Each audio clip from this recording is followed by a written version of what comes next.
ഇന്ന് ചില മഹല്ലുകളുടെയൊക്കെ സ്റ്റേറ്റ്മെന്റുകൾ പത്രങ്ങളിൽ കാണാം. ലഹരി ഉപയോഗിക്കുന്നവരെ ഇനി ഈ മഹല്ലിൽ വേണ്ട, ലഹരിയുമായി ബന്ധപ്പെടുന്നവരെ ഈ മഹല്ലിൽ വേണ്ട. അങ്ങനെ ഒരു സ്റ്റേറ്റ്മെന്റ് കൊടുക്കാൻ എന്തിനാണ് ഒരു കമ്മിറ്റി?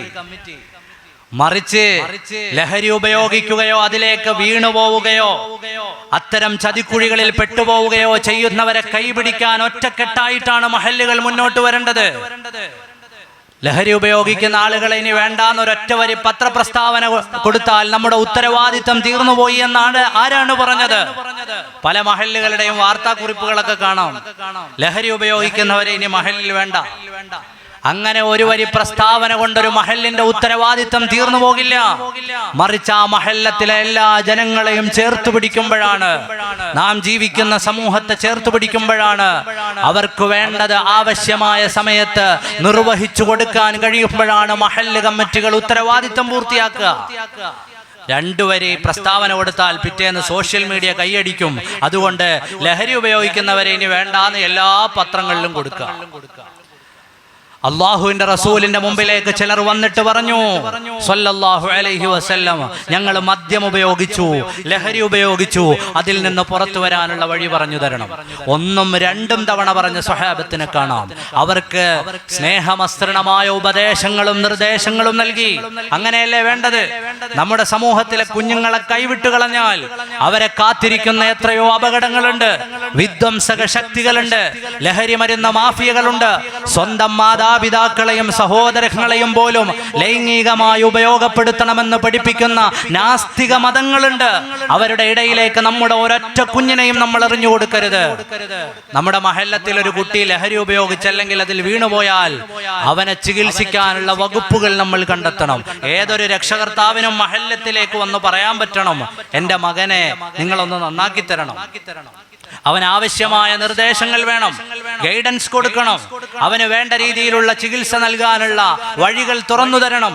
നമ്മൾ അങ്ങനെയാണ് ചേർത്തു പിടിക്കുക. വീണുപോയെങ്കിൽ ആ വീണുപോയവനെ എന്നേക്കുമായി കളയല്ല, അവരെ കൂടി ചേർത്തു പിടിച്ചുകൊണ്ട് അവരെ നന്നാക്കി എടുക്കേണ്ട ഉത്തരവാദിത്തങ്ങളാണ് നമ്മുടെ മഹല്ലത്തുകൾക്കുള്ളത്, നമ്മുടെ നാട്ടിലെ മുസ്ലിം കൂട്ടായ്മകൾക്കുള്ളത്. പരസ്പരം ചേരിതിരിവുകളുടെ കാലമൊക്കെ കഴിഞ്ഞുപോയി, പരസ്പരം തമ്മിലടിക്കുന്ന കാലമൊക്കെ കഴിഞ്ഞുപോയി. നമ്മൾ തമ്മിലടിച്ചു, നമ്മുടെ പുതിയ തലമുറ ലഹരിയിലേക്ക് വീണുപോയി, നമ്മുടെ കുടുംബങ്ങൾ ചെറുതായി, നമ്മുടെ മക്കളെ നിയന്ത്രിക്കാൻ ആളില്ലാതെയായി, നമ്മുടെ മഹല്ലത്തുകളിൽ നമ്മൾ പരസ്പരം പോരടിച്ചു. അതുകൊണ്ടോ അടുത്തൊരു തലമുറ പള്ളിയിലേക്ക് വരാതെ തന്നെയായി. നമ്മുടെ നാട്ടിൽ നമ്മൾ വർഗീയത പ്രചരിപ്പിച്ചു. നമ്മുടെ നാട്ടിൽ നിന്ന് പുതിയ കുഞ്ഞുങ്ങള് ലോകത്ത് ഏതെങ്കിലും ഒരു രാജ്യത്ത് പോയി സെറ്റിലാകാനുള്ള തയ്യാറെടുപ്പിലാണ്. എത്ര ആളാ കഴിഞ്ഞൊരു മാസം 7500-ലേറെ ആളുകൾ നമ്മുടെ കേരളത്തിൽ നിന്ന് വ്യത്യസ്ത രാജ്യങ്ങളിലേക്ക്, കാനഡയിലേക്കും യൂറോപ്യൻ രാജ്യങ്ങളിലേക്കും ഒക്കെ പോയി. പണ്ട് ഗൾഫിലെത്തുന്ന പ്രവാസികളോട് നമ്മൾ ചോദിച്ചാൽ അവര് പറയാം, എത്രയും പെട്ടെന്ന് ഇവിടുത്തെ ജോലിയൊക്കെ കഴിഞ്ഞിട്ട് തിരിച്ച് നാട്ടിൽ പോകണമെന്നാണ്. യൂറോപ്പിലേക്കൊക്കെ പഠിക്കാൻ പോയ മക്കളോട് നമ്മൾ ചോദിച്ചു നോക്കൂ, നിങ്ങളുടെ ആഗ്രഹം എന്താണ്? നാട്ടിലേക്ക് പോകാൻ പ്രത്യേകിച്ച് താല്പര്യമൊന്നുമില്ല, ഇവിടെ അങ്ങ് സെറ്റിലാകാനാണ് ആഗ്രഹം. കാര്യം എന്താണ്? കാര്യത്തിന് എല്ലാവരും ഉത്തരവാദികളാണ്. നമ്മുടെ നാട്ടിൽ വർഗീയത വളരുന്നു എന്ന് നമ്മുടെ കുട്ടികൾക്ക് ഭയമുണ്ട്. നമ്മുടെ നാട് ജീവിക്കാൻ പറ്റാത്ത ഇടമായി മാറുന്നോ എന്ന ഭയം. ആ ഭയം കൊണ്ടാണ് നമ്മുടെ വലിയൊരു തലമുറ നാട്ടിൽ നിന്ന് മറ്റെവിടെയെങ്കിലും പോയി അവിടുത്തെ സൗകര്യങ്ങൾ ഉപയോഗപ്പെടുത്തി ജീവിക്കാൻ ആഗ്രഹിക്കുന്നത്. അതുകൊണ്ട് വർഗീയമായ ചിന്തകളെ നമ്മൾ ഇല്ലായ്മ ചെയ്യണം. ഹബീബായ മുഹമ്മദുർ റസൂലുള്ളാഹി സ്വല്ലല്ലാഹു അലൈഹി വസല്ലം തങ്ങളുടെ പാഠമാണ് ഞാൻ അവസാനിപ്പിക്കുകയാണ്. മക്കയിൽ വറുതിയുണ്ടായി. ഹിജ്റ 5-ാം വർഷം. 2 യുദ്ധം കഴിഞ്ഞപ്പോൾ മക്കക്കാരുടെ കയ്യിൽ പൈസയില്ല. സമ്പന്നരായ മനുഷ്യര് പോലും പ്രയാസപ്പെട്ടു. സമ്പന്നരായ മനുഷ്യര് പോലും പ്രയാസപ്പെട്ടു. അബൂ സുഫിയാന്റെ വീട്ടിൽ പോലും ഒരു ഈന്തപ്പഴം എടുക്കാനില്ലാത്തൊരു സാഹചര്യം വന്നു. അപ്പോഴാണ് അംർ ഇബ്നു ഉമയ്യ റളിയല്ലാഹു അൻഹു മക്കയിലേക്ക് വരുന്നത്. അബൂ സുഫിയാന്റെ വീടിന്റെ വാതിലിൽ മുട്ടി. അബൂ സുഫിയാൻ വാതിൽ തുറന്നു. എന്തായെന്ന് ചോദിച്ചു. എവിടുന്ന് വരുന്നു? മദീനയിൽ നിന്ന്. എന്താണ് വന്നത്? ഉഹദ് യുദ്ധം കഴിഞ്ഞ് കുറഞ്ഞ നാളുകളെ കഴിഞ്ഞിട്ടുള്ളൂ. ബദറിന്റെ ഓർമ്മകൾ കഴിഞ്ഞിട്ടില്ല. ആ മക്കയിലേക്ക് മദീനയിൽ നിന്നൊരാൾ വരുന്നു. വാതിൽ തുറന്നപ്പോ പറഞ്ഞു, ഞാൻ മദീനയിൽ നിന്ന് വന്നതാണ്. എന്തിനാണ് നിങ്ങൾ വന്നത്? നിങ്ങൾ മക്കക്കാര് പട്ടിണി കിടക്കാണെന്ന് ഞങ്ങൾക്കറിയാം. നിങ്ങളുടെ കയ്യിൽ ഭക്ഷണമോ വെള്ളമോ ഇല്ലാന്നറിയാം. ക്ഷാമമാണെന്നറിയാം. വസ്ത്രങ്ങളില്ലാന്നറിയാം. നിങ്ങൾ ആകെ പ്രയാസത്തിലാണെന്നറിയാം. ഇതറിയുന്ന ഒരാൾ അങ്ങ് മദീനയിലുണ്ട്. മദീനയിലെ പള്ളിയിൽ ഞങ്ങളോട് പറഞ്ഞു, നിങ്ങളുടെ കയ്യിലുള്ള വിഭവങ്ങൾ കൊണ്ടുവരൂ, മക്കക്കാര് പട്ടിണി കിടക്കുന്നു, അവർക്ക് കൊണ്ടുപോയി കൊടുക്കാൻ പറഞ്ഞു. മുഹമ്മദുർ റസൂലുള്ളാഹി സ്വല്ലല്ലാഹു അലൈഹി വസല്ലം. ഏതു മക്ക? 3 കൊല്ലം ശിഅബ് അബീ താലിബിന്റെ താഴ്വാരത്ത് പീഡിപ്പിച്ച മക്ക, സുമയ്യ ബീവി റളിയല്ലാഹു അൻഹയുടെ രക്തസാക്ഷിത്വത്തിന്റെ മക്ക, മഹാന്മാരായ സ്വഹാബത്തിനെ ക്രൂരമായി കൊന്നുകളഞ്ഞ മക്ക, ബിലാലോരുടെ നെഞ്ചിൽ കല്ലുകയറ്റി വലിച്ച മക്ക, മഹാരഥന്മാരായ സ്വഹാബിമാരുടെ ജീവിതത്തെ ദുസ്സഹമാക്കിയ മക്ക, പ്രവാചകർ സ്വല്ലല്ലാഹു അലൈഹി വസല്ലമ തങ്ങളിൽ ഇറങ്ങി നടന്ന മക്ക, സ്വന്തം നാടുപേക്ഷിച്ചു പോകേണ്ടി വന്ന സാഹചര്യം ഒരുക്കിയ മക്ക. ആ മക്കയ്ക്ക് വിശക്കുന്നെന്നറിഞ്ഞപ്പോ മദീനയിൽ നിന്ന് ആളുകളുടെ കയ്യിൽ നിന്ന് സംഭാവന പിരിച്ച് മക്കയ്ക്ക് കൊടുത്തയച്ചു മുഹമ്മദുർ റസൂലുള്ളാഹി സ്വല്ലല്ലാഹു അലൈഹി വസല്ലം. അത് കൊണ്ടുകൊടുത്ത സ്വഹാബിയാണ് അംർ ഇബ്നു ഉമയ്യ റളിയല്ലാഹു അൻഹു. അബൂ സുഫിയാനോട് പറഞ്ഞു, അബൂ സുഫിയാൻ, ഇതാ ഈ ഒട്ടകം, ഈ ഒട്ടകത്തിന്റെ മേലെയുള്ള ധാന്യങ്ങളും സമ്പത്തും ഒക്കെ മദീനത്തെ പള്ളിയിൽ ഞങ്ങൾ പിരിവെടുത്തതാണ്, ഇത് നിങ്ങൾക്കുള്ളതാണ്, നിങ്ങളുടെ ക്ഷാമം പരിഹരിക്കാൻ ഞങ്ങളെ പറഞ്ഞയച്ചതാണ് മുഹമ്മദുർ റസൂലുള്ളാഹി സ്വല്ലല്ലാഹു അലൈഹി വസല്ലം. അബൂ സുഫിയാന്റെ കണ്ണ് നിറഞ്ഞു. അബൂ സുഫിയാൻ അംർ ഇബ്നു ഉമയ്യയെ കെട്ടിപ്പിടിച്ചു. അംർ ഇബ്നു ഉമയ്യ, ഞങ്ങളുടെ സഹോദരനായ മുഹമ്മദ് നബിയോട് സലാം പറയണേ, ഞങ്ങളുടെ സഹോദരനായ മുഹമ്മദ് നബിയോട് ക്ഷേമം പറയണേ, വലിയ നന്ദിയുണ്ട്, ഞങ്ങളുടെ കയ്യിൽ ഒരു കാരക്ക പോലും ഇല്ലായിരുന്നു എന്ന് അബൂ സുഫിയാൻ. ഇത് ഇസ്ലാമിന്റെ പാഠാണ്. ഇസ്ലാം ലോകത്തിന് പഠിപ്പിച്ച പാഠം. അല്ലാതെ ഇസ്ലാം വളർന്നത് തീവ്രവാദം കൊണ്ടല്ല, ഭീകരവാദം കൊണ്ടല്ല, മോശപ്പെട്ട ഓരോ പ്രവർത്തനങ്ങളിലുമല്ല. അതുകൊണ്ടാണ് എഡ്വേർഡ് ഗിബ്ബൺ തന്റെ പുസ്തകത്തിൽ ചോദിച്ചത്, മുഹമ്മദുർ റസൂലിന്റെ കയ്യിലുള്ള ആയുധം എന്തായിരുന്നു? അക്കാലത്തുണ്ടായിരുന്ന എല്ലാ വൻകരകളിലേക്കും അവരുടെ മതം പ്രചരിപ്പിക്കാൻ അദ്ദേഹത്തിന്റെ ഉള്ളിലുണ്ടായിരുന്ന ആശയത്തിന്റെ, ആയുധത്തിന്റെ മൂർച്ചയും മധുരവും എത്ര വലുതായിരുന്നു. എഡ്വേർഡ് ഗിബ്ബൺ റോമൻ എംപയറിന്റെ തകർച്ചയുമായി ബന്ധപ്പെട്ട പുസ്തകത്തിൽ അദ്ദേഹം രേഖപ്പെടുത്തിയത് കാണാം. ഞാൻ പറഞ്ഞു വരുന്നത്, ഇതായിരുന്നു ഇസ്ലാം. മനോഹരമായ ദർശനം, എല്ലാവരെയും ചേർത്ത് പിടിച്ചു. എല്ലാ നാടുകളിലും വർഗീയത പടരാതെ നോക്കണം. നമ്മൾ ഉത്തരേന്ത്യയിലൊന്നും അല്ല ജീവിക്കുന്നത്.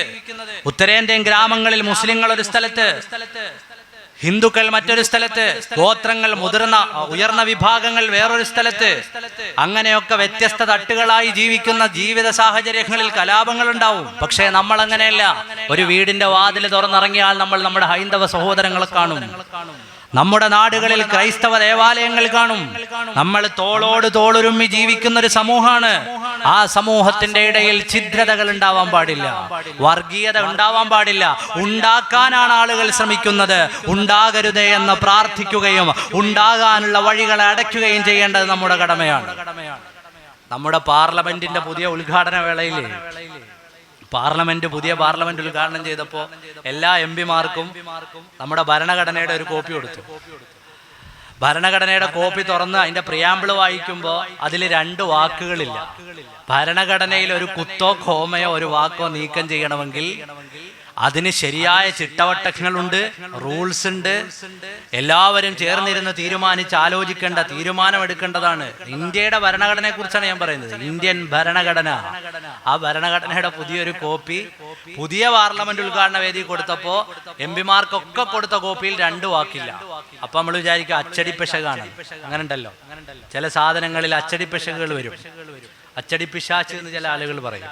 അച്ചടിപ്പിശകും പിശാചും ഒന്നുമല്ല. ഇല്ലാത്ത വാക്ക് ഒന്ന് മതേതരത്വം, ഒന്ന് സോഷ്യലിസം. ഒന്ന് മതേതരത്വം, ഒന്ന് സോഷ്യലിസം. സെക്യുലർ ആൻഡ് സോഷ്യലിസ്റ്റ്, ഈ 2 വാക്കുകളും പുതിയ ഭരണഘടനയിൽ ഉണ്ടായിരുന്നില്ല. നമ്മുടെ രാജ്യത്തിന്റെ ഭരണഘടനയിലെ 2 വാക്കുകൾ മായ്ച്ചു കളഞ്ഞിട്ടൊരു ഭരണഘടന എംപിമാരുടെ കയ്യിൽ കൊടുത്തിട്ട് 1 മണിക്കൂർ ചർച്ച ചെയ്യാൻ നമ്മുടെ നാട്ടിൽ നട്ടലുള്ള ഒരു മാധ്യമങ്ങളും ഉണ്ടായിരുന്നില്ല എന്നുള്ളതാണ് സത്യം. അതിനെക്കുറിച്ചൊന്ന് പറയാം. എല്ലാവർക്കും ഈടിയെ പേടിയാണ്, എല്ലാവർക്കും ഈടിയെ പേടിയാണ്. ഇനിയിപ്പോ ജുമായ്ക്കൊക്കെ ദ്വാരക്കണം, അല്ലാഹു മദ്ഫഅനൽ വലാ വൽ ബലാ എന്ന് കൂട്ടിച്ചേർക്കുന്നിടത്ത് ഈടിയും കൂടെ പറയേണ്ട അവസ്ഥയിലേക്ക് വരിക. അതുകൊണ്ട് ഒരു മാധ്യമങ്ങളിലും ചർച്ചയില്ല, ഒരാൾക്കും ചർച്ച ചെയ്യാനില്ല.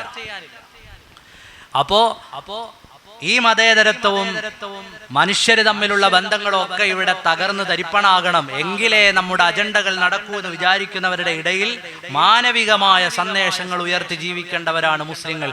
ആ പാഠമാണ് മുഹമ്മദുർ റസൂലുള്ളാഹി സ്വല്ലല്ലാഹു അലൈഹി വസല്ലം തങ്ങൾ പഠിപ്പിച്ചത്. നബിതങ്ങളും ജൂതന്മാരും തമ്മിലുള്ള വലിയൊരു ബന്ധത്തിന്റെ ചരിത്രമുണ്ട്. നബിതങ്ങൾ വഫാത്തായി, നബിതങ്ങളുടെ പടയങ്കി എവിടെ?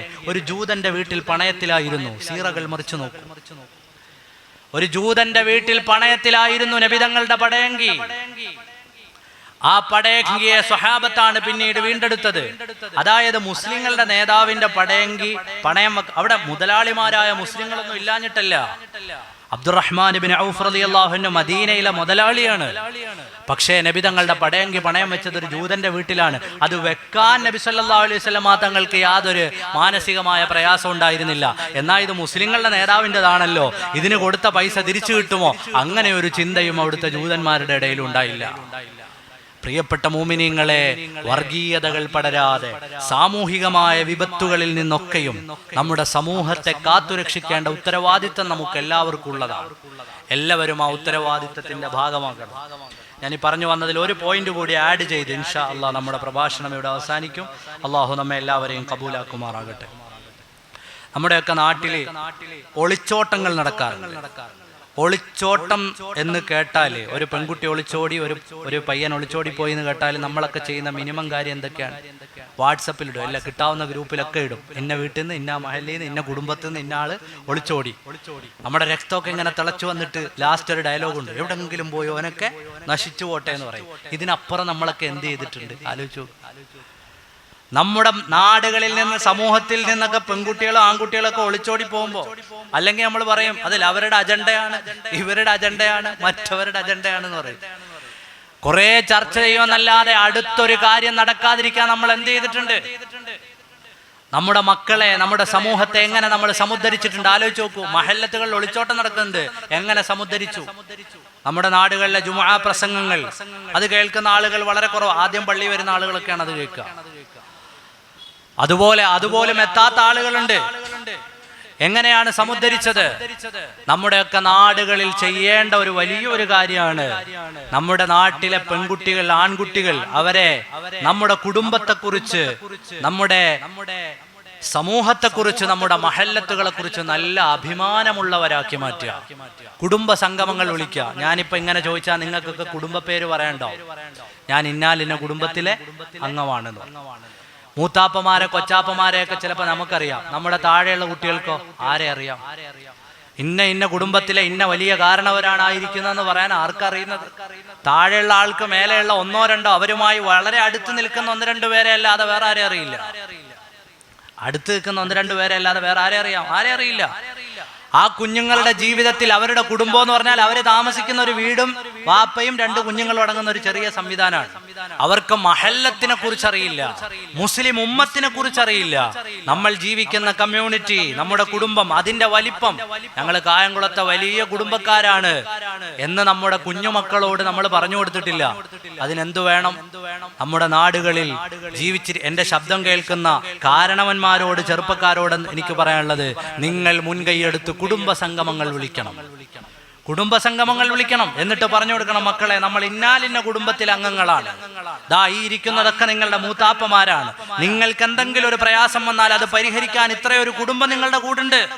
നിങ്ങൾക്ക് എന്തെങ്കിലും വീഴ്ച വന്നാൽ അത് ഇവരെ എല്ലാം ബാധിക്കുന്നതാണ്. നമ്മൾ നമ്മുടെ മക്കളോട് ഒരു 6 മാസം കുടുംബങ്ങളെല്ലാം കൂടി കുഞ്ഞുങ്ങളുടെ പഠന വിഷയങ്ങളൊക്കെ അന്വേഷിച്ച് അവരുടെ ചിന്തകളും പഠനങ്ങളും ഒക്കെ മനസ്സിലാക്കി നമുക്ക് മുന്നോട്ട് പോകാൻ കഴിഞ്ഞാൽ നമ്മുടെയൊക്കെ നാടുകളിലെ ഇത്തരം പ്രശ്നങ്ങൾക്ക് പരിഹാരമാവും. അല്ലാതെ ലഹരി അടിക്കുന്ന കുട്ടികളെ കാണുമ്പോൾ അവരവരുടെ വഴിക്ക് പോട്ടെ, പ്രേമിച്ച ആളുകളെ കാണുമ്പോൾ അവരെ വഴിക്ക് പോട്ടെ. അതല്ല, മുസ്ലിം ഉമ്മത്തിന് ഉത്തരവാദിത്തമുള്ള ഉമ്മത്താണ് നമ്മൾ. നമുക്ക് നമ്മുടെ മക്കളെ ഇസ്സത്തുള്ളവരാക്കി മാറ്റാൻ കഴിയണം. ആത്മീയത കൊടുക്കണം, ആത്മീയത പരിഹാരമാണ്. അതോടൊപ്പം കുടുംബങ്ങളെ കുറിച്ച് പഠിപ്പിച്ചു കൊടുക്കണം. നമ്മുടെ മഹലിനെ കുറിച്ച്, കായംകുളത്തെ കുറിച്ച്, അല്ലെങ്കിൽ നമ്മൾ ജീവിക്കുന്ന സ്ഥലത്തെ കുറിച്ച്, നമ്മുടെ കൊച്ചാപ്പമാര്, മൂത്താപ്പമാര്, വല്യാപ്പമാരെ കുറിച്ചൊക്കെ നല്ല ബോധമുള്ള മക്കളാക്കി കൊടുക്കണം. താഴത്തെ തലമുറയിലെ കുട്ടികൾക്ക് അറിയില്ല. അവർ വിചാരിക്കുക കുടുംബം എന്ന് പറഞ്ഞാൽ ഈ ഒരു ഇട്ടാവട്ടം മാത്രമാണ്. ഞാൻ ഇറങ്ങിപ്പോയാൽ, ഞാൻ എന്തെങ്കിലുമൊക്കെ തെറ്റ് ചെയ്താൽ വിഷമം വരുന്നത് ഈ ഒരു ചെറിയ സമൂഹത്തിന് മാത്രമാണെന്ന് അവർ വിചാരിച്ചു പോകും.